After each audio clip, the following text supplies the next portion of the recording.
ang mga kwento ng pag-ibig, kwento ng buhay, at kwento ng pag-asa dito sa Barangay Love Stories. Love Stories.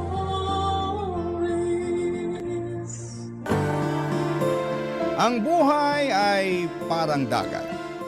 Minsan kalmado at minsan marahas.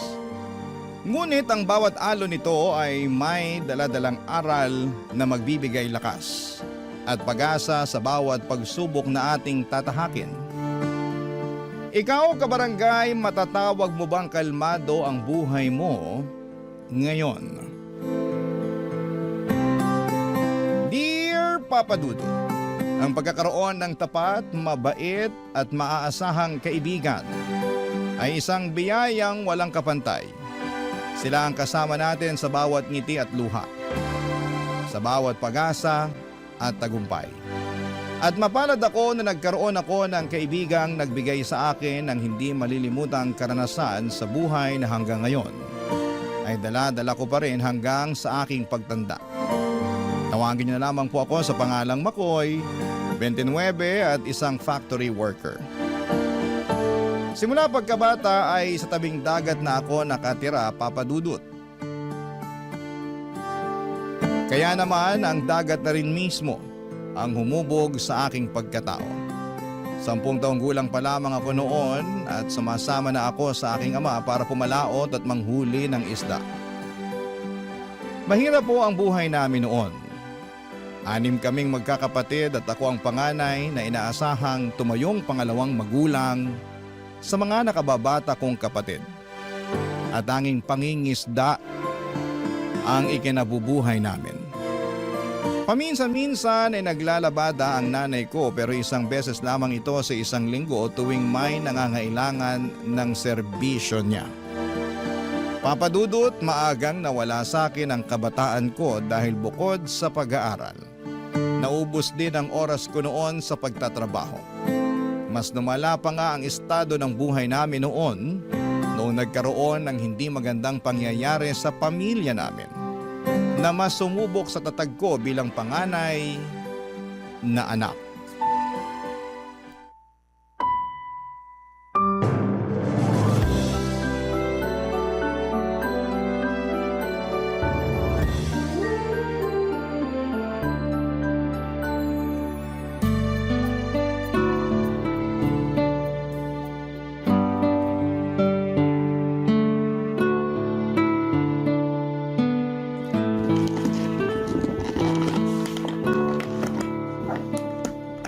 Nay, para saan yung mga damit na yan? Bakit kayo nag-iimpake ng damit? Wala bang nasabi sa'yo si Maring? Sinabihan ko siya na ibalita sa'yo yung nangyari sa tatay mo ah. Wala po eh.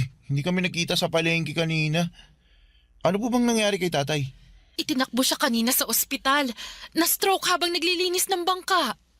Ano po? Oo, itinakbo naman siya agad sa ospital ng mga kasama niya. Ay, mabuti nga may tricycle yung isang kasamahan niya kanina eh. Kumusta na po siya? Ano pong lagay niya?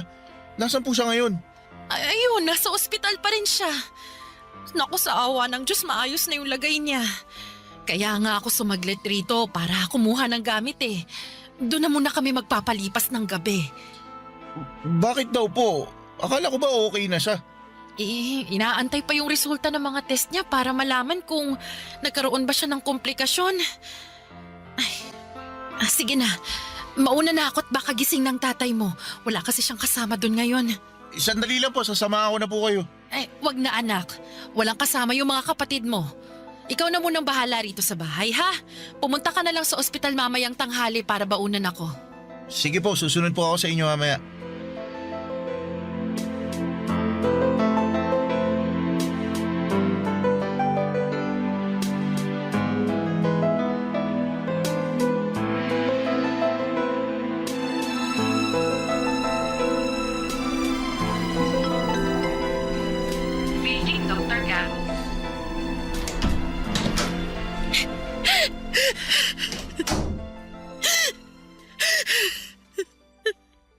Nay? Bakit po kayo umiiyak? Dumating na yung doktor kanina, anak. May resulta na yung test na ginawa sa tatay mo. Ano pong sabi?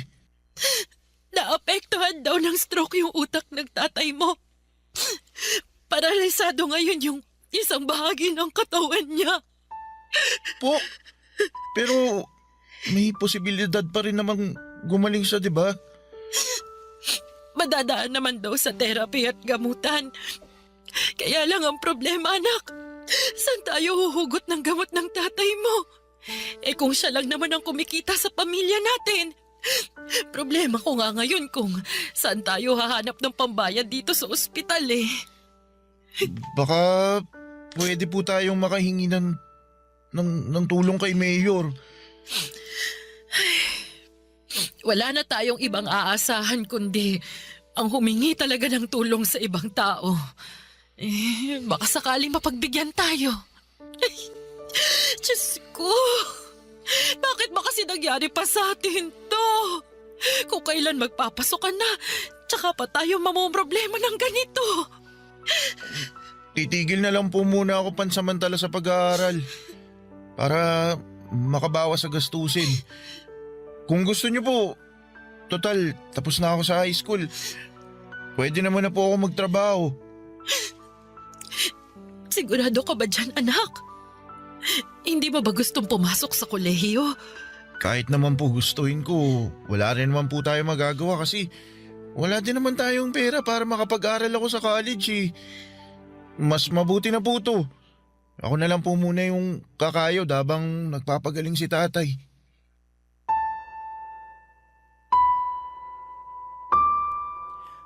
Papadudot, dahil sa nangyari sa aking ama ay isang trabaho ang naipasa sa akin na hindi ko pwedeng talikuran.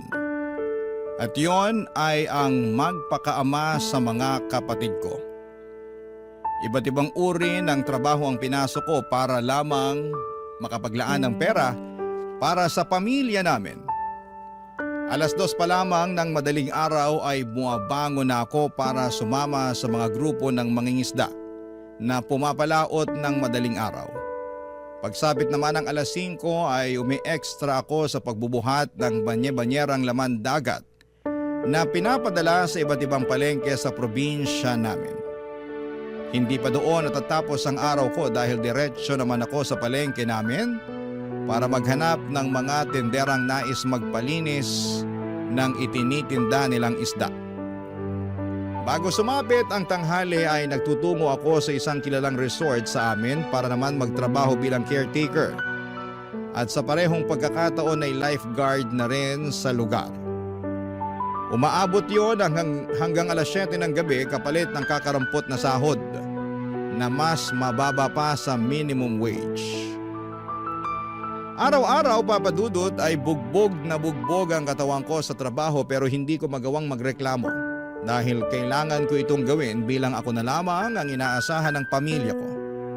Mabuti na lamang at ng mga panahong yon ay meron akong mga kaibigang sumasama sa akin sa mga araw na kailangan ko nang makakasama at makakausap. Sina Neil at Sonia. Sa kanila ako humuhugot ng lakas. Sina ang dahilan kung bakit kahit papaano ay nababawasan ang pagod na katawan ko or pagod na nararamdaman ko sa pang-araw-araw, papadudot.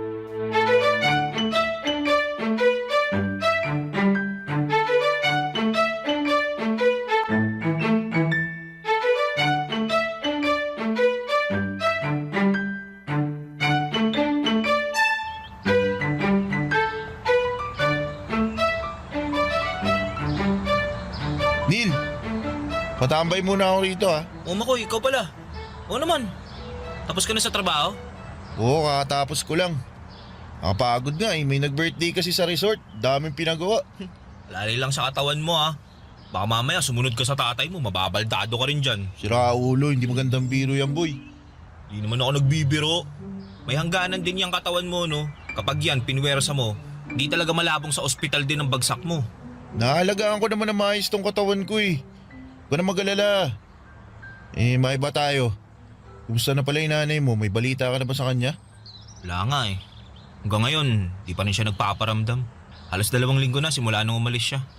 Ano ba kasing ginawa niya? Ba't siya nagtatago? Ang sabi sa akin, nang scam daw siya eh. Pero di ako naniniwala dun. Mabait nanay ko, no? Sa sobrang bait niya, madali lang din siyang paikutin ng mga tao sa paligid niya. Kaya malamang, na-scam lang din siya katulad nung iba. Ang kaibahan lang, sa kanya nabaling yung sisi. Naku, kawawa naman yung nanay mo. Hmm. Tsaka, sana magpakita na siya para malinis na yung pangalan niya. Grabe din naman kasi yung mga tao eh. Kahit anong paliwanag noon ni nanay, hinuhusgahan na agad siya. Wala tuloy siyang nagawa kundi magtago na lang. Pero kahit naman sana i-update niya kayo kung kumusta na yung lagay niya, di ba? Yun nga ang kinakabahala ako eh. Uy, nandito na pala kayo.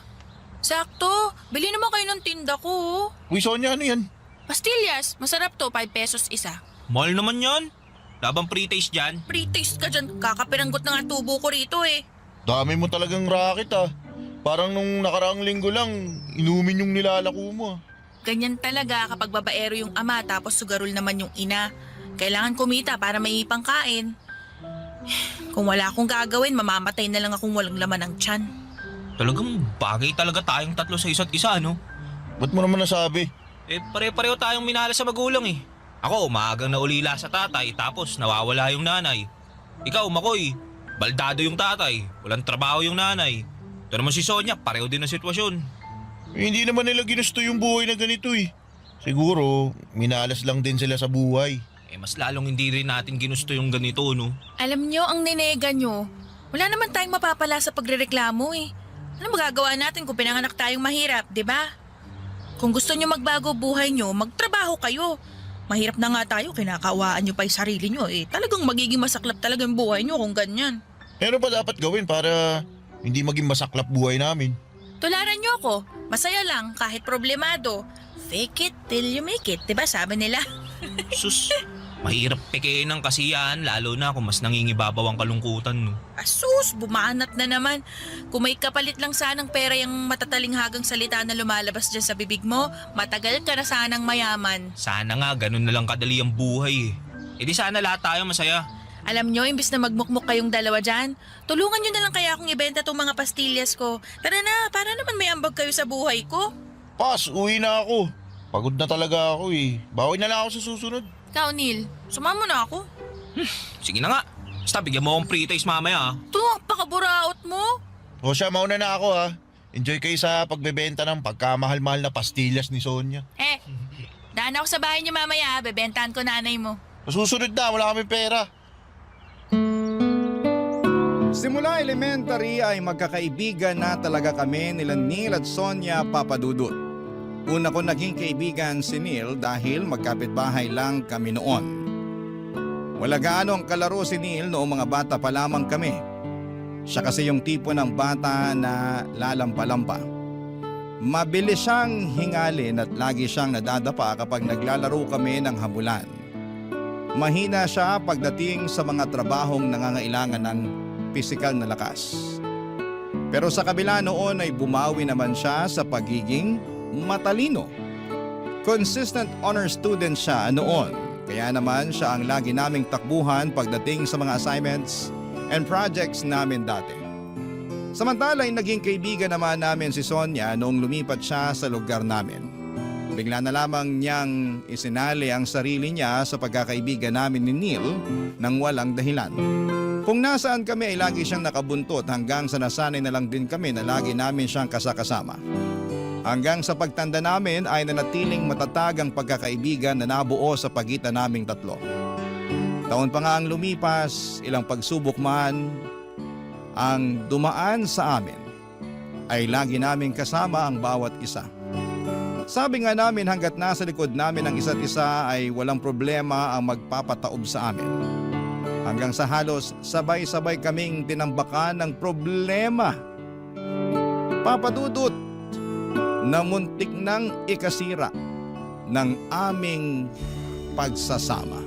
Barangay Love Stories. Barangay Love Stories. Papadudot taong 2014 ay nahuli ko ang sarili kong nanay na may kasamang ibang lalaki. Kinausap ko si nanay tungkol sa nalaman ko at hindi man lang niya ito itinanggi mula sa akin. Ayon sa kanya ay may mga pangangailangan daw siya na hindi na naibibigay ng tatay namin. Sobrang nawasak ang puso ko noon para kay tatay. Pero dahil ayokong masaktan ng tatay ko ay itinago ko na lamang ang mga nalaman ko. Hanggang sa sumunod na buwan ay tuluyan na kaming iniwanan ni nanay at pinili ang mas maayos na buhay na ipinangako sa kanya ng kalaguyo niya. Sa kabilang banda naman ay tuluyan ng nahuli at nakulong ang nanay ni Neil matapos ang ilang taong pagtatago. Para makapagpiyansa ay kinailangan itong maghanda ng 50,000 para lamang mailabas niya ang nanay niya sa kulungan. Sa parehong taon din, Papa Dudut, ay namatay naman ang tatay ni Sonia, ang taong pinaguhugutan niya ng lakas at saya sa kabila ng mahirap nilang buhay. Sabay-sabay man kaming binagsakan ng suliranin sa buhay. Sa aming tatlo ay si Sonia lang ang nananatiling matatag at puno ng pag-asa. Sa kabila ng pagpanaw ng tatay nito ay sa kanya kami humuhugot ng lakas para harapin ang bukas. Inaasahan na namin yon mula sa kanya. Dahil simula pagkabata ay likas na masiyahin talaga si Sonia. Iiyak lang siya saglit kapag malungkot siya, pero pagkatapos noon ay babalik na ulit siya sa dating niyang pagkatao na makulit at punong-puno ng enerhiya. Kaya naman noong mga panahong yon, si Sonia ang naging sandala naming dalawa ni Neil noong namroblema kami sa mga magulang namin.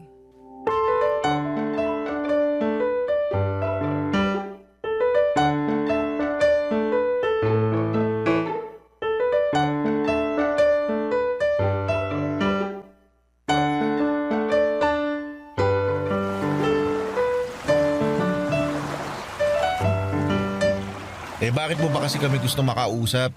Dito pa sa tabing dagat, daming lamok dito. Siyempre, para kunwari nasa pelikula. Bagay na bagay kaya tong sunset sa pag-uusapan natin. Para memorable. Sus. Dami mong pakulo. Ano ba kasi yung pag-uusapan natin? May solusyon na ako sa problema niyong dalawa. Ito mga nakaraang buwan, wala na kayong ibang reklamo kundi yung mga buhay niyo eh. Nakakasawa ng pakinggan para makasirang plaka. Kaya naisip ko na resolbahin na lang yung mga problemang yan. Ano mo naman gagawin yun? Easy ka lang ah. Ikaw Neil, nag-iipon ka ng pampiyansa para sa nanay mong nakakulong, di ba? Oo. Anong gagawin mo? Papautangin mo ako? Di no, pareho tayong walang pera. Pero hindi, may naisip akong paraan para magkapera ka. Paano naman? Parang ayoko yung nasa isip mo ah. Yung magbebenta ng laman ah. Sino ba nagsabi magbenta ka ng laman? Masyado kang defensive. Naisip mo bang gawin yun? Uy, si Raulo. Kung gagawin yun no. Pero syempre, hindi naman kita ilalagay sa ganong klaseng bagay. Ito yung naisip kong solusyon. Papalapit na yung piyesta natin, di ba? Oo, tapos? May nabalitaan ako. Magpapakarera daw sila ng bangka sa paparating na pista tapos magkakaroon ng pagandahan ng bangka. Malaki raw yung premyo dun kaya naisip ko, sali tayo. Karera ng bangka? Magkano naman daw yung premyo? Di ko pa alam pero unang pista to nung bagong halal na mayor kaya sigurado ako magpapakitang gilas yun. Ano, sali tayo? Pwede naman. May bangka naman si tatay na pwedeng gamitin. Maayos makina nun, kaya pwede ilaban. Sino naman magmamaniobra ng bangka? Hindi malamang tong si Makoy. Marunong ka bang gumamit ng bangka? Hindi. Oh, di ba? Ako, may alam ako sa bangka. Pero alam nyo naman na takot ako sa dagat kasi hindi ako marunong lumangoy. Kaya, no choice, si Makoy. Oo, kaya ko naman. Walang problema sa akin kasi bata pa lang ako, namamangga na ako. Ayun, edi tapos na isang problema. O, sunod naman yun sa'yo, Makoy. Sige nga, paano mo susolusyonan yung problema ko ngayon? Nahanap ko na kung nasa ng nanay mo. Talaga? Nasaan siya?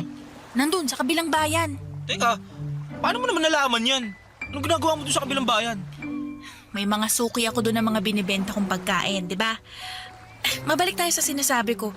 Sinundan ko siya kasama yung pinalit niya sa tatay mo. Uy, Sonia! Ay, Yung bunganga mo masyadong pasmado. sorry. De, okay lang. Yung bahay ng lalaki, alam mo ba kung nasan? Oo, sinundan ko sila. Memoryado ko kung saan sila nakatira ngayon. Nabanggit mo na gusto mong makausap nanay mo sa huling pagkakataon, di ba? Ito na yung pagkakataon na yun. Ano, Makoy? Kikitain mo ba siya? Hindi ko alam eh. Hindi ko alam kung kaya ko. Oh, bakit naman? Marami akong gustong sabihin. Marami akong gustong itanong sa kanya. Pero di ko alam kung masasabi ko lahat ng yun sa kanya kapag nagkita na kami. Hindi naman tayo pupunta agad-agad doon. Siyempre, kailangan mo rin paghandaan yun. Alam kong may galit at tampo ka sa nanay mo. Kaya mas magandang kitain mo siya kung kailang maliwanag na yan sa pag-iisip mo. Di bale, sasamahan ka naman namin kung kailangan mo ng suporta eh. Maraming salamat, Sonia. Ay, walang ano man. Paano na lang kaya kung wala ako?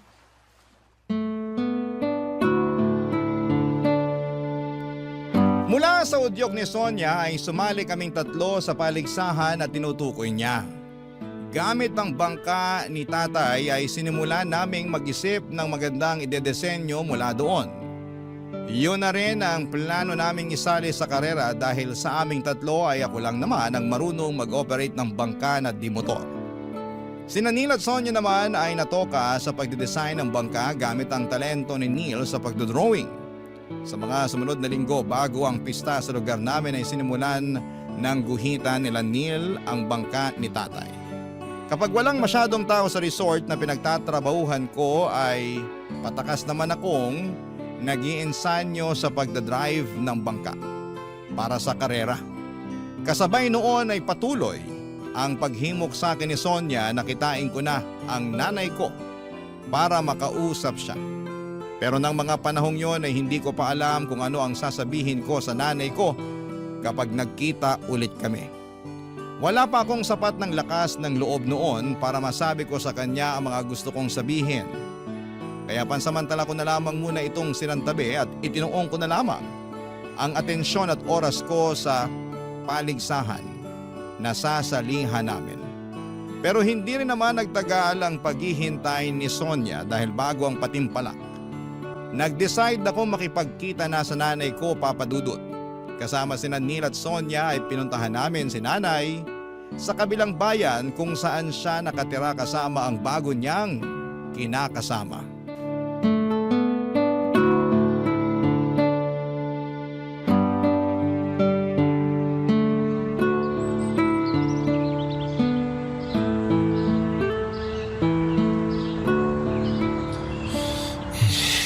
Ano ba yan?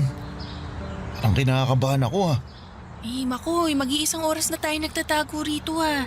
Kailan mo haharapin yung nanay mo? Yan mo nga siya. Huwag siya pilitin. Tatanong lang naman. Sandali lang, bumibuelo pa ako eh. Huwag ka magmadali, tol. Lapitan mo pagkaya mo na. Oo, para gabihin tayo.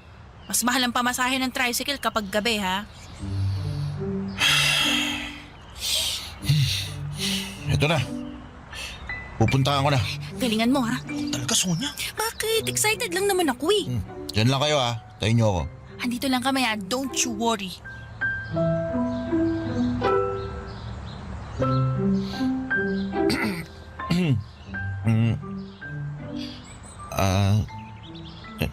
Nay? Makoy? Anong ginagawa mo rito?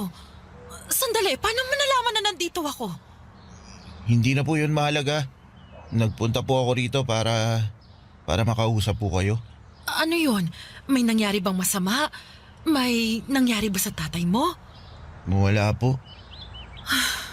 Akala ko naman kung may nangyari ng masama. Anong ginagawa mo rito? Bakit mo ako gusto makausap? Hindi na po ba kayo babalik sa bahay? Anak, may bagong buhay na ako rito. Masaya na ako sa kung anong meron ako ngayon. Paano naman po kami? Kami ng mga kapatid ko, si tatay. Malaki ka naman eh. Ikaw nang bahala sa kanila.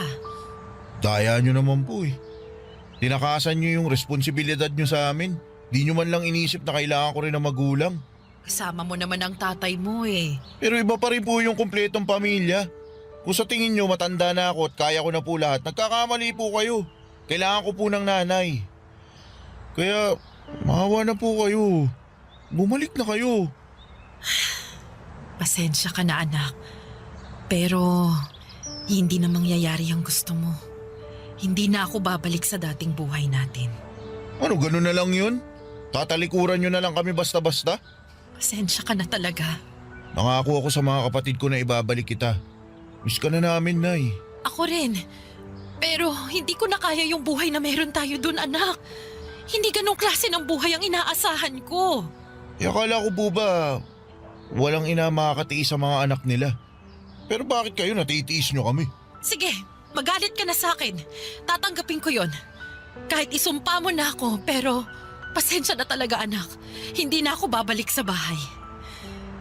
Sige na, bumalik ka na. Paggabi na marami pa akong gagawin. Mag-ingat ka pa uwi, ha? Maiwan na kita.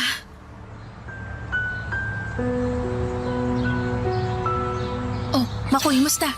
Sasama daw ba sa'yo pa uwi? Hindi. Wala na nga siyang paki sa amin eh. Baka naman, pwede natin siyang mapakiusapan. Wala na nga. Ayaw na nga niya. Ano pang mahirap intindihin doon? Oh, chill ka lang. Sungit mo naman. Hindi kasalanan nyo kasi to. Pinipilit-pilit nyo pa kasi ako eh. Uy, ikaw may gusto nito, di ba? Sabi mo gusto mo makausap nanay mo, edi tinulungan ka lang namin. Eh dapat di nyo na lang ginawa. Grabe, hindi ka na lang magpasalamat. Sonia, tama na yan. Ay hindi, hindi tama na sa atin siya magagalit dahil lang hindi niya nakuha yung gusto niya. So bakit ano bang gusto mo marinig? Mag-thank you ako sa'yo kasi ayaw na sa amin ng nanay namin. Ang gusto ko lang naman. O ay di thank you. Ano, masaya ka na? Uy, hindi man ganyan pre. Nag-aalala lang naman kami sa'yo eh. Hindi. Palibasa. Hindi nyo alam kung anong nararamdaman ko ngayon. Alam nyo, itigil na lang natin tong kahibangan na to. Yung mga naisip mong solusyon sa mga problema namin, mga walang kwenta. Ang sabi mo? Uy, tumigil na nga kayong dalawa dyan. Muwi na nga lang tayo. Hindi na ako tutuloy dun sa contest na sinasabi nyo.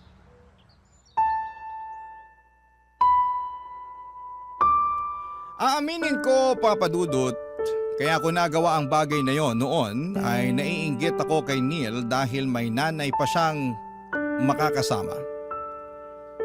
Samantalang ako ay tuluyan na kaming iniwanan ng sarili naming ina. Medyo makasarili ako sa part na yon, lalo na't bangka ni tatay ang gagamitin sana namin para sa kompetisyon, pero bata pa ako noon at ang mga desisyon pa na ginagawa ko dati sa buhay ay nadadala pa ng mga emosyon ko. Pinanindigan ko ang mga sinabi ko kina Neil at Sonia na hindi na ako tutuloy kahit na makailang beses nila akong kinausap.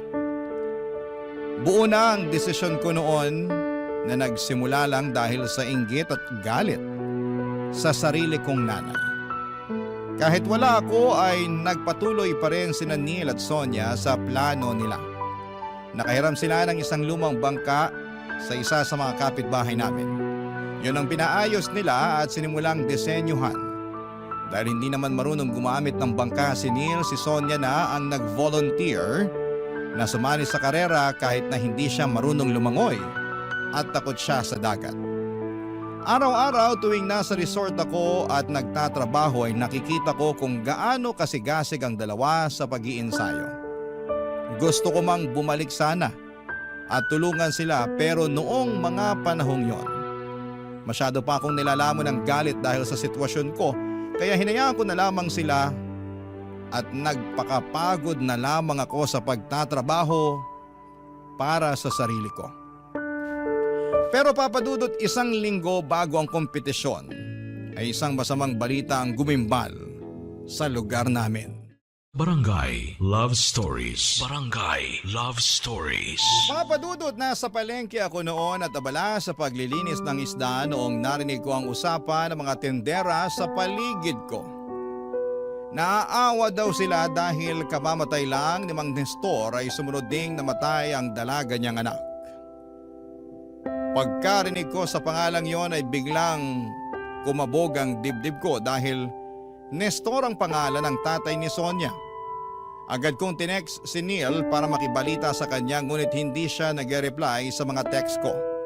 Minadali ko na lamang ang trabaho ko sa palengke at saka ako agad na nagtungo sa bahay nila Sonia. Mas lalo kong kinabahan noong nadatnang ko ang mga taga-barangay sa tapat ng bahay nila Sonia na abala sa pagkakabit ng tolda. Dalawa ang anak na babae ni Mang Nestor, si Sonia at ang nakababata nitong kapatid. Hindi naman sa mas gusto kong mawala ang kapatid nito, pero habang papalapit ako sa bahay nila Sonia ay tahimik akong nananalangin na sana hindi si Sonia ang tinutukoy nilang dalaga ni Mang Nestor na namatay.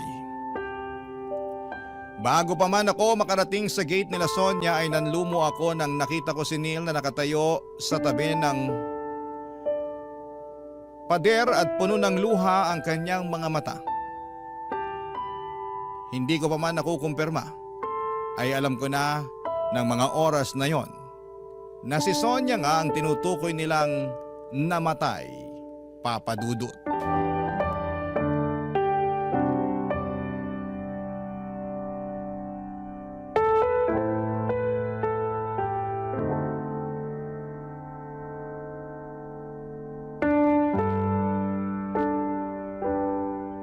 Neil? Sino yung namatay? Huwag mo sabihin... Wala na si Sonia, tol.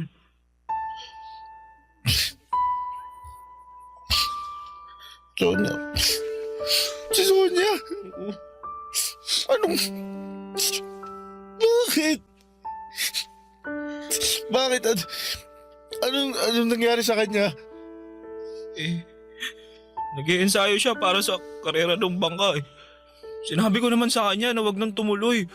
Kasi malakas yung alon ngayon eh. Pero di siya nakinig. Ba't mo kasi siya hinayaan? Kilala mo si Sonia, tol. Kailan ba natin siya napigilan sa mga gusto niyang gawin? Lahat ng gusto niya, ginagawa niya kahit ano pa sabihin natin, di ba? Tikas kasi ng ulo niya eh. Di na nga marunong lumangoy, nagpumilit pa. Kasalanan ko to eh. Dapat di na lang namin tinuloy yung laban. Kung hindi siya nagpumilit na sumali, di sana buhay pa rin siya hanggang ngayon. Di, wala kang kasalanan. Gusto ko lang naman niyang matulungan eh. Kung maghahanap kayo ng masisisi, ako dapat yun. Kasi ako yung may kasalanan ng lahat. Iniwan ko kayo eh. Diba? Dapat ako yun. Ako dapat yung nagpa-practice. Ako dapat yung nasa bangka, hindi siya. Alam mo, may punto ka, pre. Di mangyayari to kung di ka umayaw eh. Pero naiintindihan nga namin. May pinagdadaanan ka, tsaka di namin kontrolado yung mga desisyon mo sa buhay, kaya hindi ka namin pwedeng sisihin sa nangyari. Pero may mga pagkukulang din tayo eh. Totoo din yan.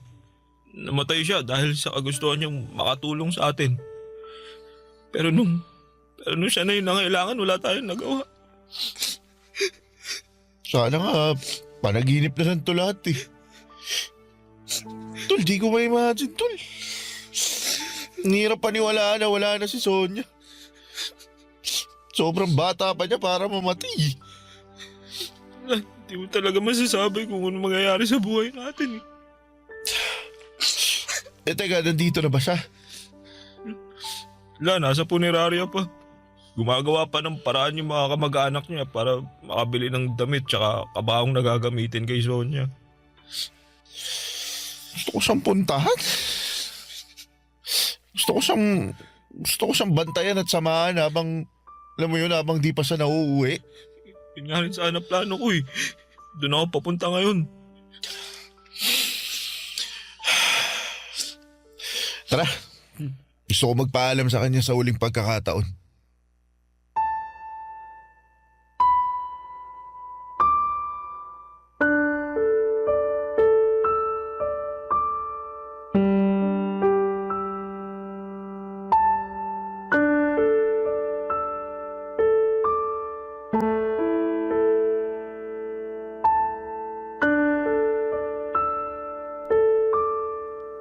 Papadudod sa mga sumunod na araw ay magkasama naming binantayan ni Neil ang kaibigan namin hanggang sa nailibing ito sa kanyang huling hantungan. Masakit para sa amin na hindi masisilayan pa ni Sonia ang kinabukasan. Napakarami niyang pangarap sa buhay kaya nakakalungkot na maaga siyang binawi ng Panginoon gayong isa siya sa mga tao na may napakabuting puso. Marami siyang napapasayang tao at marami siyang natutulungan ng walang kapalit. Sa loob-loob ko ay sinisisi ko ang sarili ko dahil kung hindi ko lang sana sila sinukuan noon, hindi sana ako papalitan ni Sonia sa karera. hindi sana siya mauuwi sa kamatayan. Kaya naman ang tanging pambawi na lamang na naisip ko ay ang ituloy ang mga nasimulan niya. Sa mismong puntod ni Sonia ay pinangako ko na tutuparin ko ang mga bagay na gusto niyang mangyari. Tutulungan ko si Neil na mabuo ang iniipon niyang pampiyansa sa kanyang nanay. Susubukan ko ring sundin ang naging payo niya sa akin noon na tatanggapin ang mga bagay na hindi ko kontrolado. At turuan ang puso kong magpatawad sa mga taong nakagawa ng mali sa buhay ko. Ilang araw bago magsimula ang fiesta sa lugar namin ay hinimo ko si Neil na ipagpatuloy ang pagsali sa paligsahan. Para na rin kay Sonia, Papa Dudut.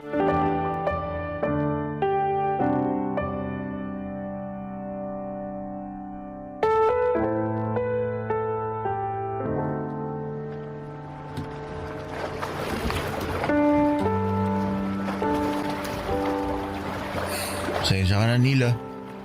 Di natin nakuha yung grand prize. Ayos lang yun. Kahit papano, nanalo tayo ng second place sa pagandahan ng disenyo ng bangka. Wala na dito si Sonia pero hanggang ngayon, natutulungan niya pa rin tayo. Hindi dahil sa disenyo niya, di tayo mananalo eh. Kaya nga eh. Pero, paano na yan? Hindi pa rin yun sapat. Para sana sa pampiyansa ng nanay mo. Sus, kapag-iipunan naman yun eh. Huwag mo nang intindihin yun. Alam mo kung ano magandang gawin? Ano? Hati tayo sa premyo. Kailangan mo rin ng pera, di ba? Ako, hindi ako tatanggi dyan. Kailangan ko rin talaga ng pera eh. Kaya nga naisip ko, paghatian na lang natin. Sige, salamat. Alam mo, nandito lang si Sonia.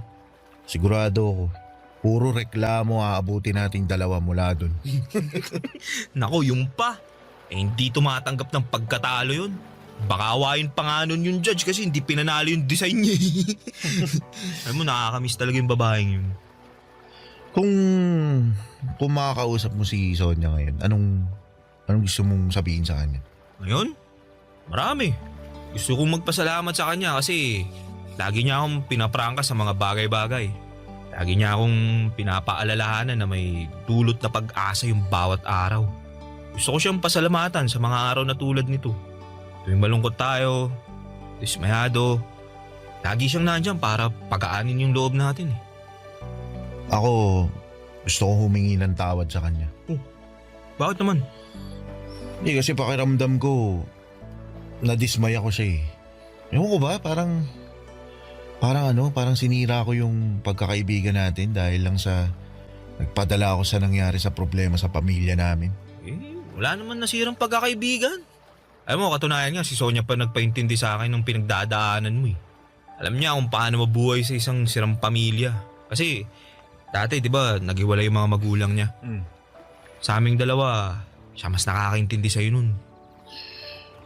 Hindi, pero pasensya pa rin ha, kasi naging makasarili ako eh. Sus, huwag mo na alalahanin yung pre. Tapos na yun eh. Saka isa pa, bumawi ka naman na. Natalo nga lang. Oo nga eh.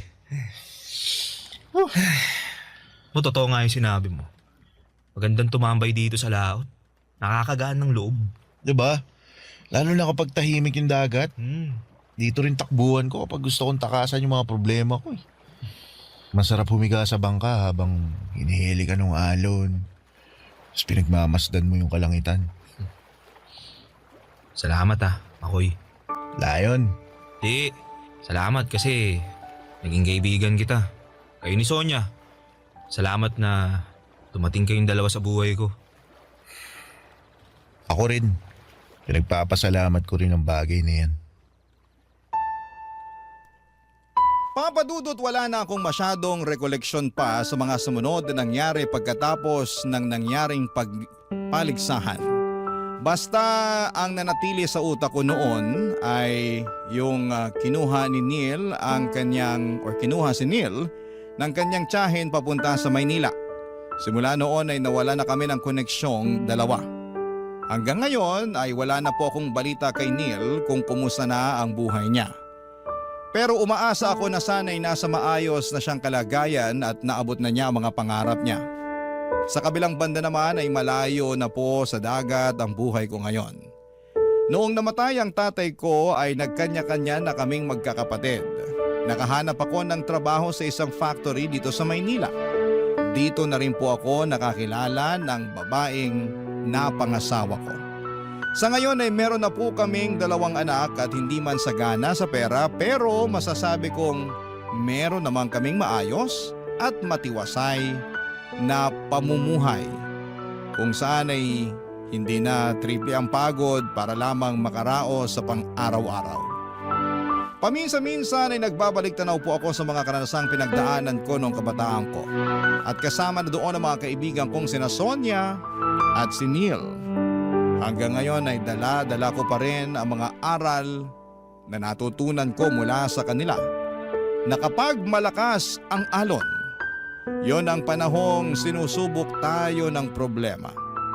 Maaring mabigat, nakakatakot at minsan ay tila tinatapon tayo ng tadhana kung saan-saan. Pero katulad po ng alon, laging humuhupa rin ang unos. Sa huli ang mahalaga ay matutunan nating sumabay sa pag-agos.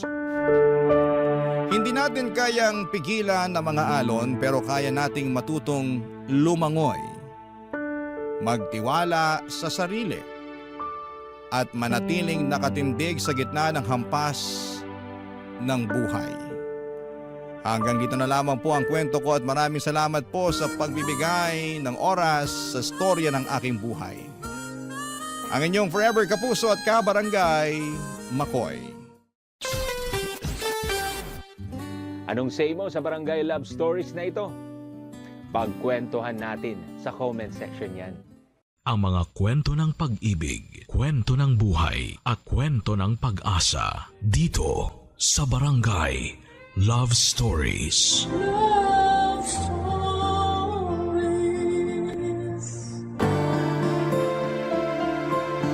Kapag mahal mo raw ang isang tao, ilang ulit kang magpapatawad. Kapag mahal mo raw ang isang tao ay uunahin mo lagi ang umunawa. Ikaw kabarangay, ilang beses ka bang magpapatawad at uunawa? Dear Papa Dudut, isang mapagpalang araw sa inyong lahat sa Barangay LS. Ako nga pala si Harold, 31 years old at gusto ko lang magsumbong sa inyo sa nangyari sa relasyon ko.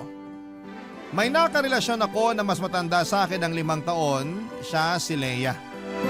Matagal ko ng crush si Leia bago ko pa siya ligawan. Naging magkakilala kami dahil sa dating pinagtatrabahuhan namin. Gusto ko na siyang ligawan, unang beses ko pa lamang siyang nakilala. Ang saya kasi niyang kasama, maganda rin siya at kalog talaga. Sa tuwing kasama ko siya ay pakiramdam ko ay safe ako. Kakaiba siya sa lahat ng mga babaeng natipuhan ko noon, Papa Dudut. At kahit sabihing merong mas maganda sa kanya pero iba ang hatak niya. Marami nga ring nagkagusto sa kanya sa dating pinagtatrabahuhan namin. Hindi siya nababakante, yon ang problema ko. Kaya hindi ako makasingit na maligawan siya. Hindi siya nawawala ng karelasyon. Oras na malaman ng mga lalaking kakilala niya na single na siya ay biglang hahaba ang pila. Madalas ako ang huling nakakaalam na single siya kahit kami pa yung mas close sa isa't isa.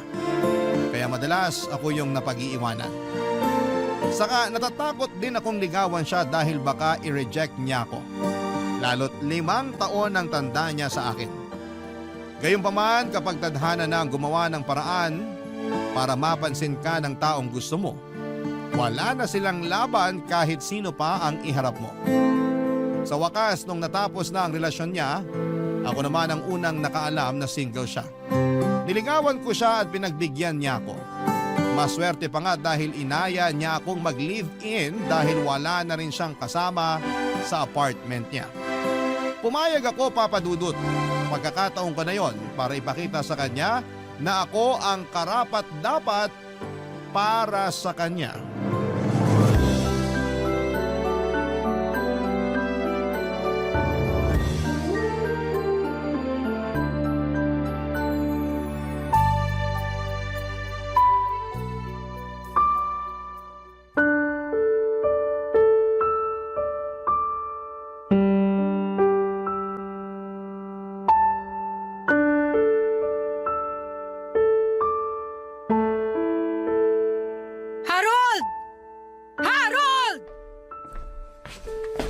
Bakit, Leia?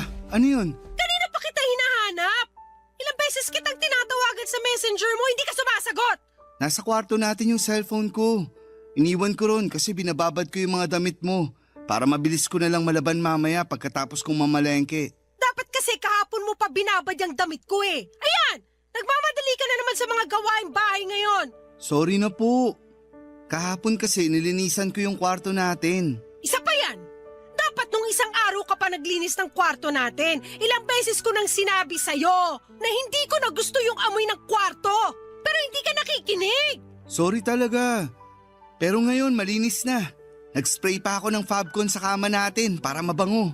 Sintu-sintu ka ba? Bakit ka nag-spray ng Fabcon sa kama? Paano kung mangati ako? Hindi na mauulit. Sinubukan ko lang naman. Gusto ko kasi yung amoy ng Fabcon. Parang laging galing laundry shop. Mabango. Hindi mo na naman ginagamit ang utak mo. Ginagamit lang ang Fabcon sa huling banlaw at hindi sa mga tuyong tela. Hindi na nga mauulit.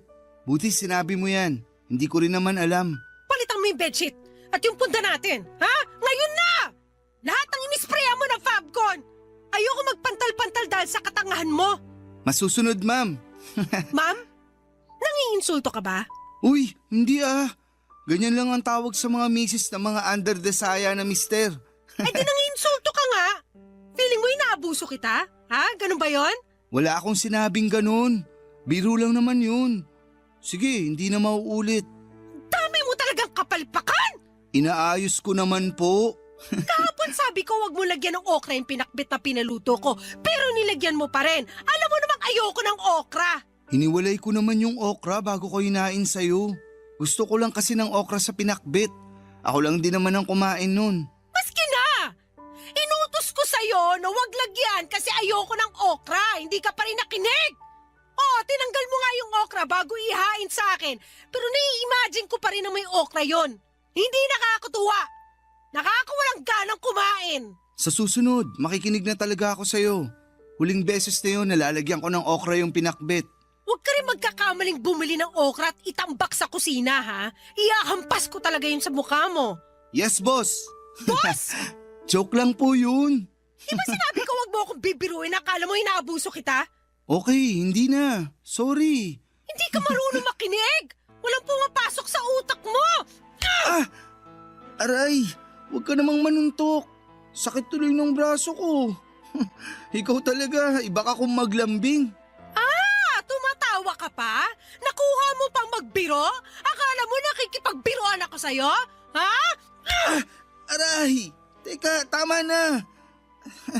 Hindi na ako makakapaglaban ng damit mo kung mamamaga tong braso ko sa kakasuntok mo. Baka putulin ko pa yung braso mo sa pangbubuisit mo. Aray, tama na, Leia. Tama na. Lagi mo na lang akong ginagalit. Tama na. Masakit na eh. Aray, Leia. Tapusin mo yung labada! Nakailang suntok si Leia sa akin sa braso at sikmura bago siya tumigil. Kung hindi siya napagod at kung hindi nanakit ang kanyang kamao, baka hindi niya ako tinigilan hanggat hindi niya ako nakikitang nagva-violet na ang aking balat. Nabigla ako doon, iyon ang unang beses na sinaktan niya ako. Tinaan ko na lamang sa biro pero nabigla talaga ako, Papa Dudut. Pagkatapos noon ay nagmadali na siyang lumabas ng bahay. Hindi nagpaalam kung saan siya pupunta. Galit pa rin siya. Siguro ay para magpakalma. Hindi ako kaagad nakabalik sa pag-aasikaso ng labahin ni Leia. Masakit pa rin kasi noon ang braso ko. Pinahiran ko na ng liniment para mawala kahit papaano ang pananakit pero hindi yon umepekto.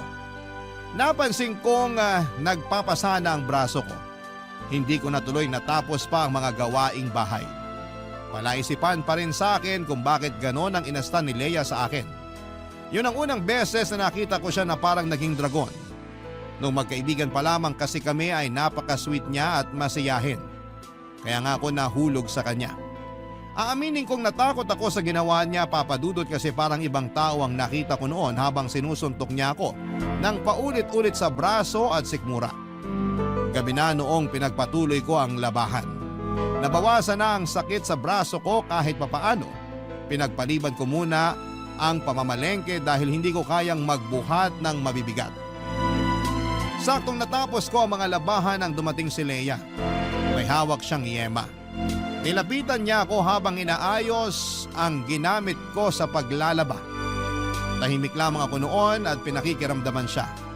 Nung kinalabit niya ako ay napatingin ako sa kanya, Papa Dudut. Maamo na muli ang mukha niya. Parang bumalik na ang Leia na una kong nakilala.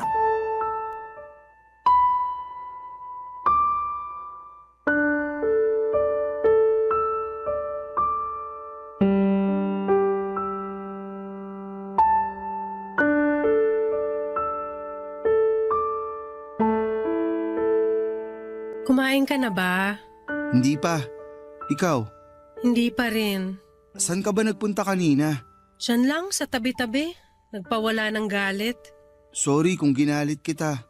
Sorry din kung nasaktan kita. Pwede bang magbiro? Bakit?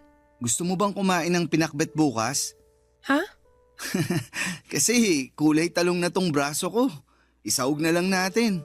Paborito mo ang talong, di ba? Huwag ka na magbiro ng ganyan. Nakonsensya na nga ako sa ginawa kong pananakit sa'yo eh. Ayos lang yun. At least ngayon, maamo ka na ulit. Saka nagsorry ka. Bihira kaya sa babayang nagsusorry. Ang swerte ko naman. Sorry talaga ah. Nadala lang siguro ako ng emosyon ko. Tapos parating na rin ang dalaw ko kaya ayun. Okay lang yun. Hindi naman na masyadong masakit ang braso ko. Binabaran ko kanina ng yelo. Yun nga lang, hindi ako nakapamalengke kanina. Ayos lang ba? Ako na lang ang mamamalengke bukas. Mag-relax ka na lang dito. Sure ka? Pwede naman kitang samahan bukas. Hindi na.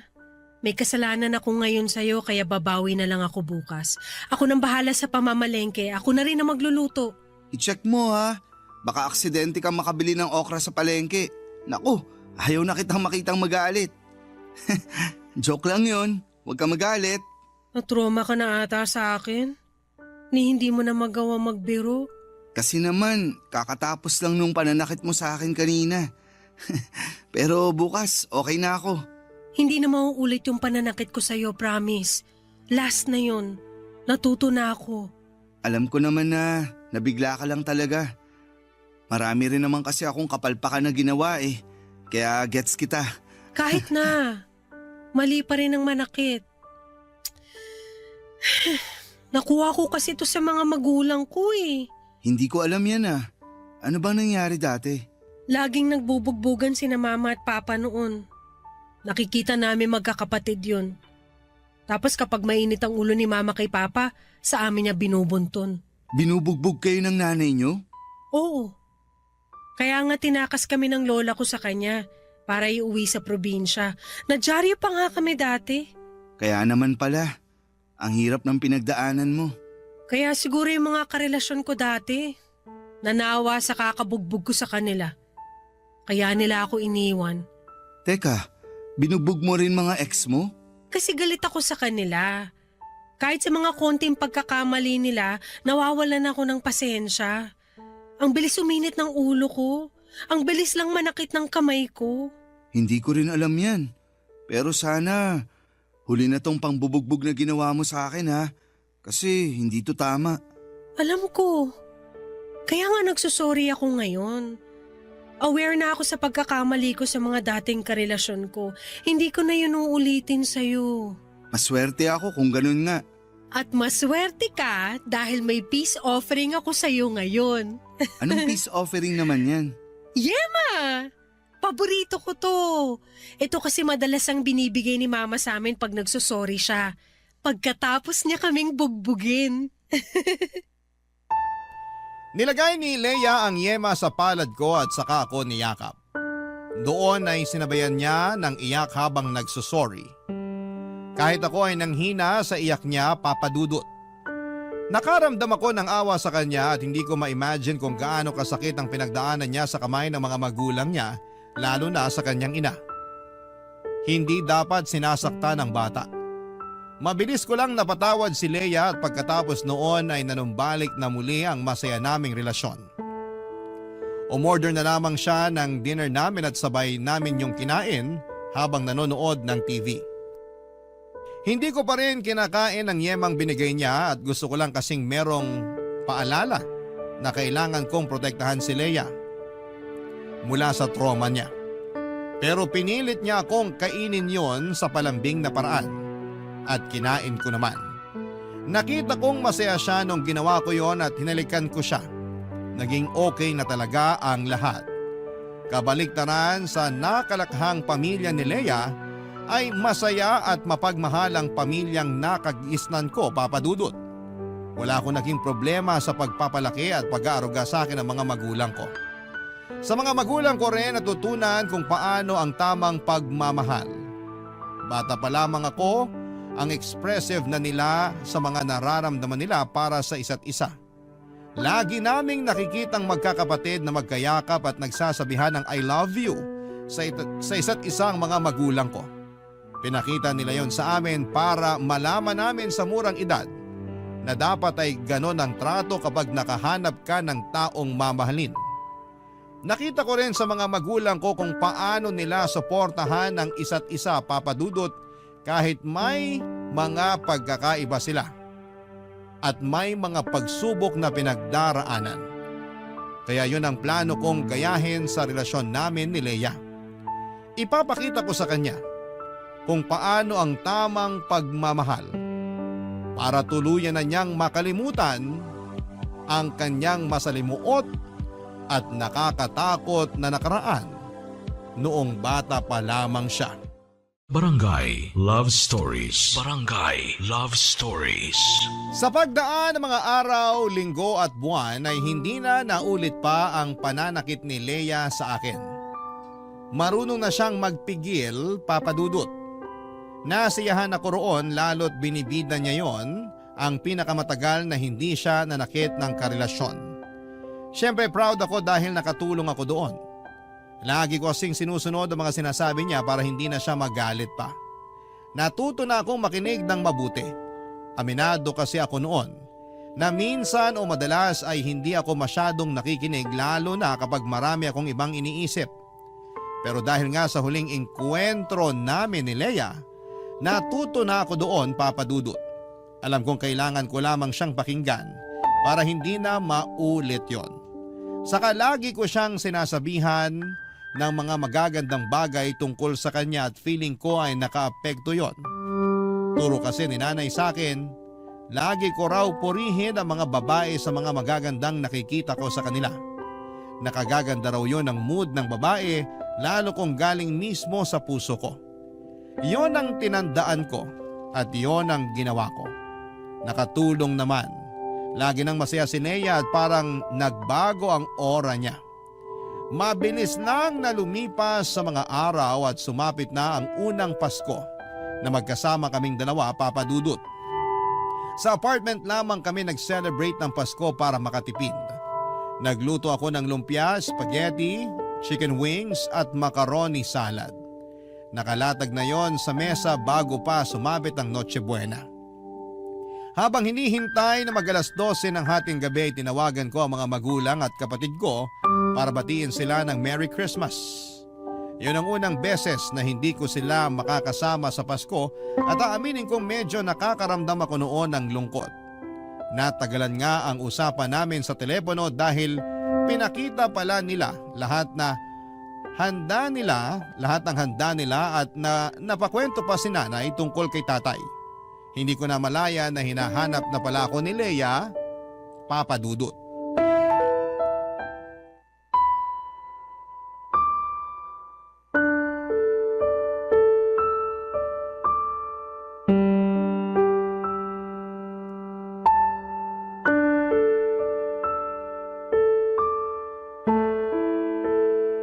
Hoy Harold!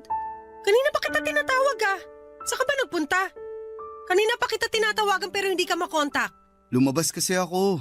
Pasensya na kung di ko nasagot mga tawag mo. Tinatawagan ko kasi si nanay. Eh bakit hindi na lang dito sa loob ng bahay ka tumawag? Kanina pa kita hinahanap. Ang bagal kasi ng wifi natin. Ginamit ko na lang yung data ko. Sa labas malakas yung sagap ng internet. Kaya doon ko tinawagan si nanay. Ayun nga eh. Ipapaayos ko sana sa'yo tong wifi natin kasi hindi ako makakonect. Paano ako makakapag-post nito sa Facebook? May problema ata talaga sa internet ngayon. Nag-message na ako pero sabi, may inaayos daw. Kaya baka mamayang madaling araw pa matatapos yung service maintenance nila. Nakakabanas naman Kung kailan naman Pasko. Makikonek ka na lang sa data ko. Marami pa naman to. Hayaan mo na. Sure ka? Sabihin mo lang sa akin kapag kailangan mo na. Sino na naman ba yung tumatawag sa'yo sa messenger? Si ate. Teka, sagutin ko lang. Subukan mong lumabas ulit, tatamaan ka sa akin. Ha?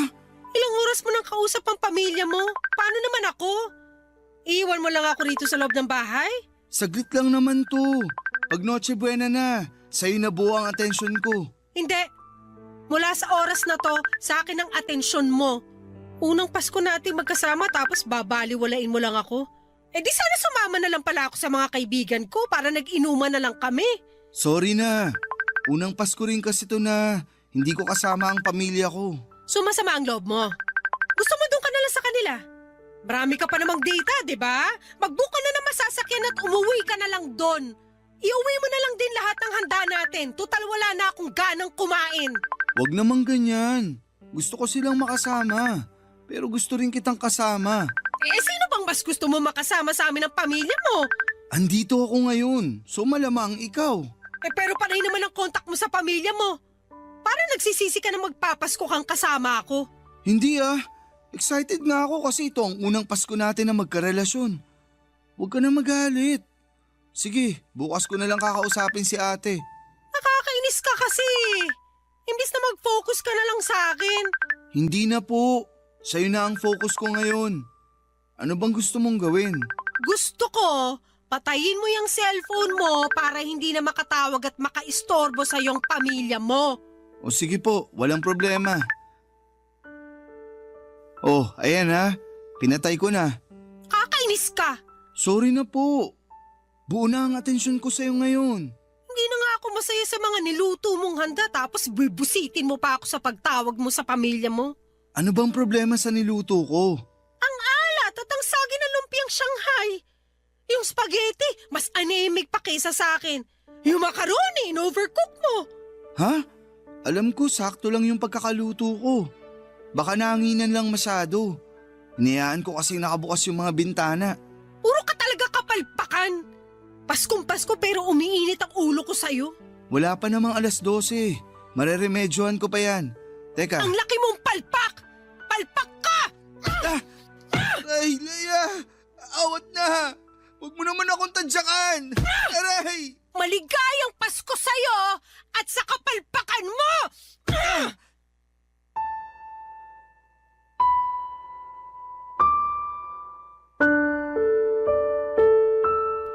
Tinadyakan sa hita, sinuntok sa muka at sikmura. Yan ang paulit-ulit na ginawa sa akin ni Leia Papadudut. Sinabunutan din niya ako at sinubukang ihampas ang ulo ko sa mesa. Kung saan ay nakalatag ang mga handa namin. Buti na lamang at nakapalag ako. Pero sa ibang mga ginawa niya ay hindi na ako nakalaban pa. Ayoko rin namang lumaban dahil ayoko siyang masaktan.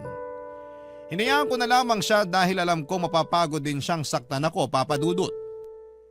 Noong hiningal at nasaktan na ang mga kamay niya ay doon na niya ako tinigilan. Nagkulong siya sa kwarto at doon nagwala na sinabayan pa ng pag-iyak. Napasili pa ang mga kapitbahay namin dahil sa mga narinig. Hiyang-hiya ako pero wala akong ibang magawa. Nakailang beses akong kumatok sa kwarto para pagbuksan niya ako. Pero hindi niya ginawa yon. Lumagpas na ang 12:00 pero ayaw pa rin niyang lumabas. Nasa labas lamang ako ng kwarto at inihintay na pagbuksan niya ako. Hindi ko na alam kung aling parte ng katawan ko ang sumasakit dahil halos nagsabay-sabay na yon. Sinabayan pa ng pagkalam ng sikmura dahil sa gutom. 3:00 na ng madaling araw nang lumabas si Leia sa kwarto at kinumusta ko siya, Papadudut. Niyakap niya ako at nag-sorry. Inaya ko na siyang kumain at tumango lamang siya. Nagutom siya at naparami ang kain niya habang ako ay nakatingin lamang sa kanya at nakakaramdam na ng takot. Nang mapansin niyang nakatitig ako sa kanya ay may kinuha siya sa kanyang bulsa. Isang yema. Inabot niya sa akin at tulad ng dati simbolo yon ng pagsusori niya sa akin. Hindi pa man ako okay noon pero ngumiti ako at tinanggap ang yema na inabot niya. Doon na siyang ngumiti at magana na ulit na kumain. Hindi ako halos makakain noon dahil iniinda ko ang sakit ng pangbubugbog niya sa akin. Nagkaroon ng mga pasa at latay sa buong katawan ko. At pagkatapos ng Pasko, pagbalik ko sa trabaho ay napansin ng katrabaho ko at dati kong kaklase sa college na si Julie ang mga bakas ng pananakit ni Leia sa akin. Papa Dudut.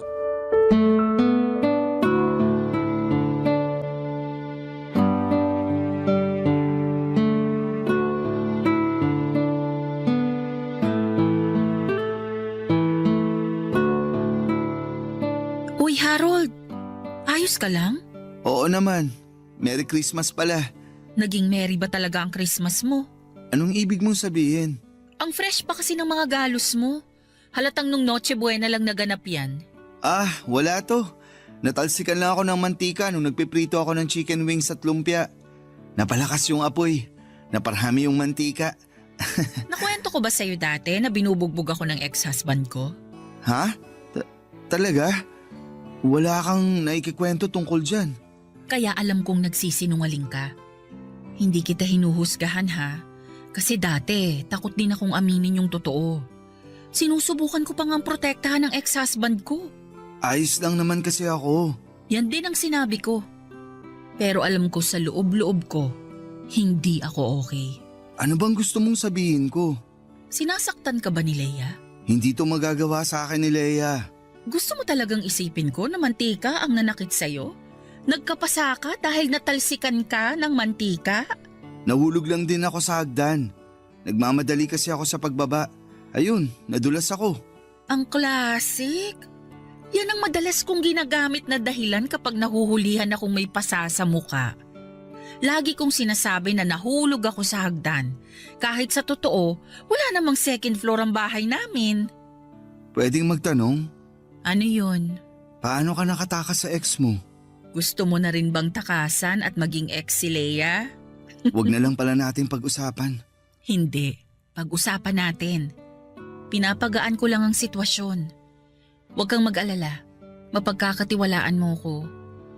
Ready ka bang magtiwala rin sa akin? Nakakaawa kasi si Leia. Lumaki siya sa toxic na pamilya. Nagbubugbugan ng mga magulang niya. Tapos, binubugbog din siya ng nanay niya. Kawawa naman talaga. Pero hindi sapat na dahilan yun para gawin niya rin sa'yo kung anong naranasan niya sa pamilya niya. Gets mo ba? Mahirap sigurong pigilan lalo kung hindi pa siya okay mula sa trauma niya. At responsibilidad niya ang sarili niya para maghilom sa trauma na yun. Hindi yung ipapasa niya sa'yo kung ano man ang nakasanayan niya noon. Alam ko naman. Akala ko kasi hindi na niya uulitin yung pananakit niya sa akin. So hindi ito ang unang beses na sinaktan ka niya? Pangalawa pa lang naman. Nilalang mo yan? Dapat nga nung unang beses pa lang huminto na siya. Sinubukan naman niya. Ilang buwan din ang pagitan nung una at pangalawang pananakit niya sa akin. Kahit papano, nag-improve naman siya. Proud ka pa talaga ha? Dapat nga hindi na naulit, di ba? Hindi naman kasi ganun kadaling takasan ang nakasanayan mo. Hindi naman talaga dapat takasan. Pero kailangan niyang harapin at kumprontahin ang issue na yan para matapos na at makapagbagong buhay na siya. Hindi ganun kasimple. Malalim yung mga sugat niya. Ganyan na ganyan din ako sa ex ko. Ilang beses ko ring pinagtanggol at pinaniwalaan na magbabago siya pero walang nangyari. Kung hindi pa ako na ICU noon dahil sa pananakit niya, hindi pa ako matatauhan. Harold, hindi na magbabago si Leia. Puro lang sorry ang matatanggap mo sa kanya. Pero hanggang doon na lang yun. Maniwala ka sa akin. Pinagdaanan ko yan. Walang pagbabago sa taong ayaw magbago. Hindi na ako nagsalita sa huling sinabi ni Julie, Papa Dudut. Alam kong may punto siya. Pinag-isipan ko yung buong araw habang nasa opisina. Wala na ba talagang pag-asa na magbago si Leia? Hahayaan ko na lang ba siyang saktan ako ng paulit-ulit hanggang sa sumuko na lamang ang katawan ko? Hindi ako mapakali. Lagi na lang akong natatakot, pati ang pag-uwi sa apartment namin ay kinakabahan ako. Hindi ako makagalaw ng maayos kapag kasama ko si Leia. Pakiramdam ko anumang oras na may mapansin siyang mali ay aambahan na agad niya ako. Hindi na ako komportable sa piling niya. Pero mahal ko siya. Lalo akong nanghihina sa tuwing iningitian niya ako at nilalambing. Parang nakakalimutan ko bigla lahat ng pananakit niya sa akin, ganong kalakas ang karisma niya na kaya niya akong mabawi sa tuwing nakagagawa siya ng mali. Halos ayoko nang umuwi noon ng apartment, Papa Dudut. Kapag nagme-message siya sa akin ay parang ayoko nang basahin yon. Alam kong nakakahalata na siya sa unti-unting paglayo ko. Hindi lang siya umiimik dahil ayaw niyang mabuksang muli ang topic tungkol sa ginawa niyang pananakit sa akin noong dumaan ang Pasko. Sinubukan naman niyang bumawi at naging mabait siya sa akin at dinoble pa ang lambing at pag-aasikaso niya. Hindi siya nagpakita ng galit sa akin o kahit kaunting inis. Kaya muli na naman akong tumiklop sa kanya, Papa Dudut. Nahuli na naman niya ang kahinaan ko. Kaya lang ang tanong na tumatakbo sa isip ko, hanggang kailan kami magiging masaya bago ang susunod na pananakit niya? Barangay Love Stories. Barangay Love Stories. Nagpaalam ako kay Leia na uuwi muna ako sa amin dahil nagkasakit si nanay. Masama ang loob niya pero pumayag siya. Alam kasi niyang may kasalanan pa siya sa akin at hindi siya pwedeng umangal dahil baka lalo lang lumayo ang loob ko sa kanya. Nagtanong lamang siya sa akin kung kailan ako uuwi at sinabi ko sa kanya na hindi ko pa alam. Dagdag ko pa ay basta kapag naging stable na ang pakiramdam ni nanay, uuwi rin ako. Nagtanong siya kung pwede ko raw ba siyang isama na lamang sa bahay ni nanay, pero mabilis akong tumanggi. Na-offend ko siya dahil parang ayoko siyang kasama. Pero hindi naman kasi namin magawang mapag-usapan ang nangyaring pananakit niya sa akin. Kaya hindi ko magawang sabihin sa kanya na parang ko lamang din yon para makahinga sa relasyon namin. Gusto ko lang munang lumayo sa kanya kahit na ilang araw lang. Paglipas ng mga araw ay nag-a-update pa rin ako sa kanya kahit umuwi muna ako sa bahay ni nanay. Para hindi naman siya malungkot at mapraning. Baka hindi rin kasi lalo lang siyang magalit sa akin. Naging pasensyosa naman siya sa akin kahit ang tipid ko na mag-chat sa kanya, Papa Dudut. Nagpapakiramdaman talaga kaming dalawa at makalipas ang isang linggo ay gumaling na si nanay at umuwi na rin ako sa apartment namin ni Leia. Aminado naman akong na-miss ko rin siya kaya naisip kong umuwi na. Sinalubong niya ako ng isang mahigpit na yakap at binusog ako sa halik sa mukha ko. Gumaan kahit papaano ang pakiramdam ko. Nakapagluto na rin siya at pinagsaluhan namin yon. Marami siyang nakwento sa akin na nangyari sa kanya habang wala ako. Mukha siyang masaya. Masaya na rin ako pero hindi pa rin matanggal sa isipan ko na anumang oras ay pwede na naman siyang sumabog at mangbugbog, Papa Dudut.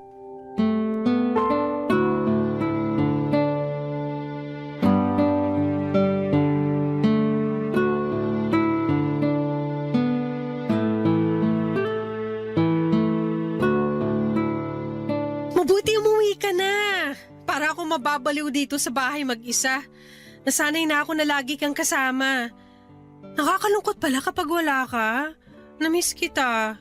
Namiss din naman kita. Kung hindi naman kasi nagkasakit si nanay, hindi na naman ako uuwi ron. Okay na yon. Ang importante, andito ka na. Labas tayo mamaya. Okay lang? Kape tayo ron sa katabi nating coffee shop. Libre ko. Date natin yun ah. Dito na lang tayo sa apartment. Marami pa naman tayong kape na pwedeng i-brew dito. Saka para ma-relax tayo habang nanonood ng TV. Saka mukhang uulan eh. Okay. Pero siguro nga mas maganda kung… Sige, doon na lang tayo magkape. Maganda nga rin na umulan para bumagay sa kape natin. Sure ka ba? Oo naman, kahit basta ikaw. Nanginginig pa. Gusto ko kasing matry ulit yung Spanish latte nila. Last week ko pa gustong subukan pero gusto ko sana kasama ka pag hihigop ako nun eh. Sige, pahinga lang tayo ng konti. Magpababa lang ng kinain. Naparami yung kain ko sa niluto mong gata. Ang sarap. Okay. Bakit ka malungkot? May nasabi ba ako? Sorry kung ano man yun, hindi ko talaga sinasadya. Huwag kang magagalit please.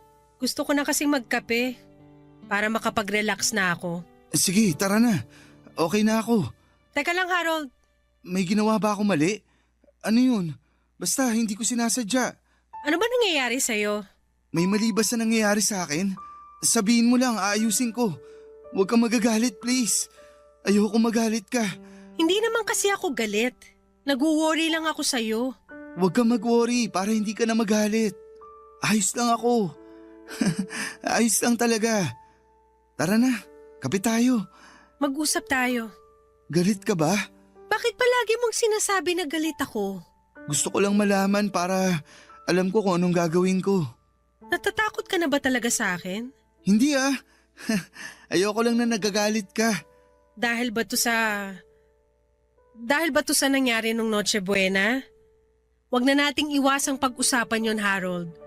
Alam ko namang dumistansya ka na sa akin mula nung binugbog kita nung Noche Buena. Hindi naman ako manhid. Ayos na yun. Hayaan mo na. Last year pa yun. Pero hanggang ngayon bitbit natin yun. Hindi tayo makakapag-move on hanggat hindi natin pinag-uusapang dalawa yun. Ang totoo, natatakot ako sa iyo, Leia. Araw-araw. Lagi akong kinakabahan sa tuwing nakikita kita kasi baka may mapansin kang mali sa akin tapos magagalit ka. Tapos mananakit ka. Hindi ko na kasi kaya yun. Nakakatakot. Hindi pinaranas to sa akin ng magulang ko. Pero bakit kailangan kong danasin yun sa'yo? Mahirap na bang patawarin yung mga maliliit na pagkakamali ko? Kasi sinusubukan ko naman. Kasi mahal kita. Pero minsan, ginagawa ko na lang lahat ng gusto mo kasi natatakot ako sa'yo. Di ba mali yun? Mali na ginagawa mo lang yung isang bagay kasi natatakot ka. Di ba dapat ginagawa mo yun kasi masaya ka? Sa unang pagkakataon ay hinayaan kong umagos ang sakit. Nagsumbong ako kay Leia sa sama ng loob ko sa kanya. Hinayaan kong umiyak ako na hindi ko naman nakasanayang gawin noon. Hindi ko siya matignan sa mga mata at nakaharang din ang mga braso ko sa mukha ko para mailagan ko kung sakali mang mapikon siya sa mga sinasabi ko.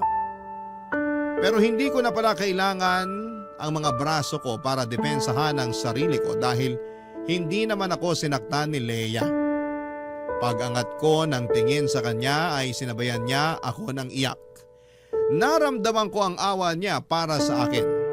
Sinubukan niya akong yakapin pero umilag ang katawan ko dahil inaasahan marahil ng katawan ko na sasaktan niya ako. Sinusubukan lamang akong protektahan ang katawan ko. Doon na umiyak ng malakas si Leia. Sinaktan naman niya ang sarili niya. Sinampal niya ang mukha niya. Sinabunutan ang buhok niya at pinigilan ko siya at doon ay bigla siyang nanghina at niyakap ako. Yumakap ako pabalik para maramdaman niyang ligtas siya sa mga braso ko. Nung humupa na ang emosyon namin ay doon na kami nakapag-usap ng kalmado. Sinabi niya sa akin na gusto na niyang magbago at sana'y matulungan ko siya. Natatakot na rin daw siya sa mga posible pa niyang magawa dala ng trauma niya. Kaya naman minabuti naming dalhin siya sa isang psychiatrist para maipagamot ang kinakaharap niya.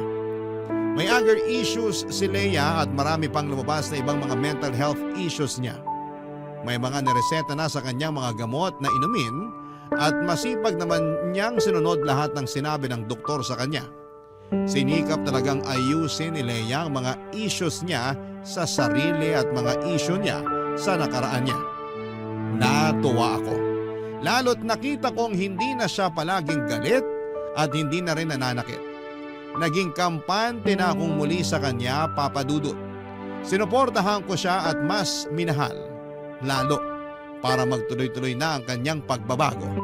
Masaya ako sa nangyari sa kanya at hiniling ko na sana'y tuluyan na niyang maiwan ang nakaraan niya, Papa Dudut.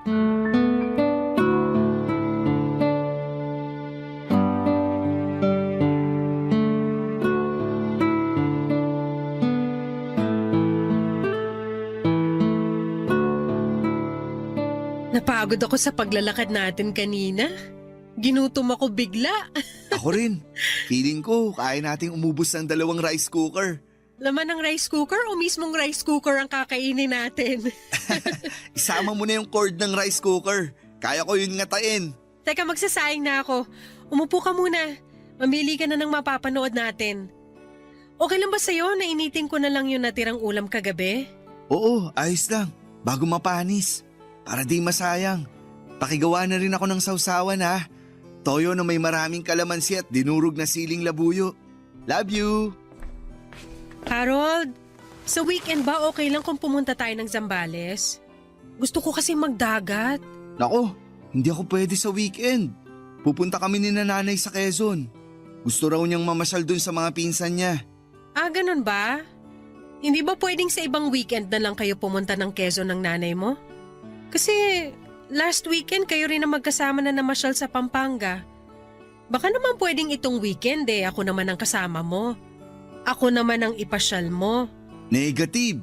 Nakahanda na si nanay na pumunta ng Quezon. Nakaimpake na nga rin.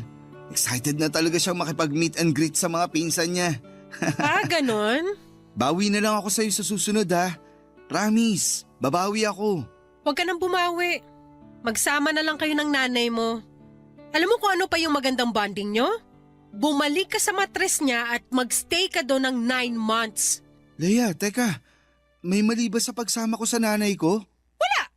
Ayos nga yun Patunayan mo sa akin na isa kang mama's boy. Gusto ko lang namang pagbigyan si nanay. Bihira ko na rin siya kung makasama. Matanda na rin siya.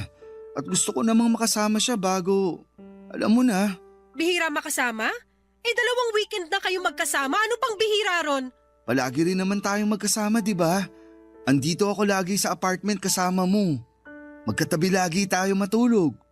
2 araw lang naman ang nilalaan ko para kay nanay at sa pamilya ko. Sana maging okay sa'yo yun. Hindi okay sa akin. Napapabayaan mo na ako. Alam mo na hindi totoo yan. Leia, makinig ka. Ano pa? Huwag mo akong hawakan! Leia, kumalma ka. Sabi nang huwag mo akong hawakan Leia, sandali. Huwag mo na akong saktahan. Napag-usapan na natin to. Hindi ka naman hanakit, di ba? Pinabayaan mo ako! Galit ako sa'yo! Dapat ka nang masaktan! Aray! Teka, Leia! Humiya ka ng malalim. Hinga lang, Leia. Akala ko ako na laging uunahin mo! Hindi mo manakit. Pero hindi pala! Please! Hindi ka marunong tumupad ng pangako! Sinungaling! Katulad ka rin ng mga magulang ko! Nasasaktan na ako, Leia. Please naman. Huwag kang babangon dyan sa sahig kung ayaw mo makatikim palalo ng sakit! Saktan mo lang ako. Sige. Para mailabas mo na lahat ng galit mo. Talaga? Ano, kaya mo pa? Ha? Gusto mo palang nasasaktan ka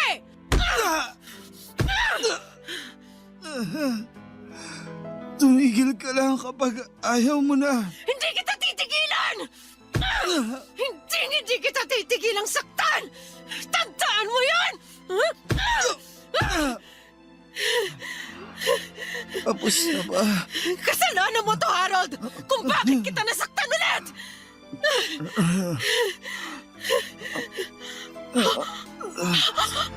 Sorry!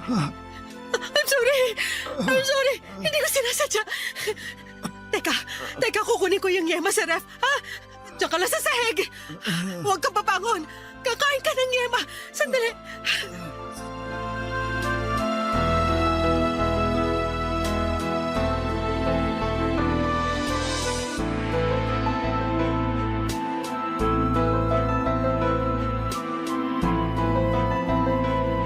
Tumakbo si Leia at iniwan ako para kunin ang yema sa ref.